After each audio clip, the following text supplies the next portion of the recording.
In a news article published last month by the BBC, it said new research gives evidence that the Zika virus might cause a severe neurological disorder called the Guillain-Barré Syndrome.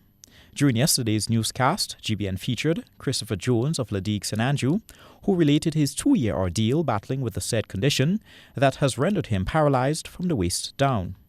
Although the actual cause of Mr. Jones' condition is still unknown, he told GBN his experience after being diagnosed has significantly affected his life. I used to work in GCNA in Grenville, and I come to work the Tuesday, and that happened on the Wednesday, the 27th of August. And I stay home, I go to the doctor the Wednesday night in the hospital in Maribo. They didn't have bed to keep me. I couldn't walk, my brother hold me up, I tell him I can't make it.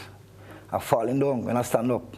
GBN today consulted with a professor, Dr. Dirk Burkhardt from the St. George's University, who specializes in neuroscience, and he is all too well familiar with the condition. The professor said there are some correlation between the Zika virus and the Guillain-Barré syndrome.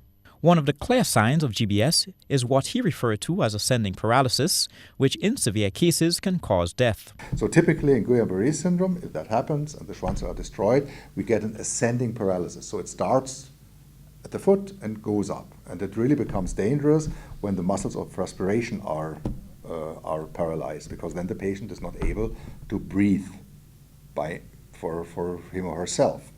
And then the patient needs to be on a ventilator. And even then, it sometimes doesn't stop, and it moves even upwards, and then all the cranial nerves will be affected as well. Dr. Burkhardt spoke of the possible treatment that patients can seek.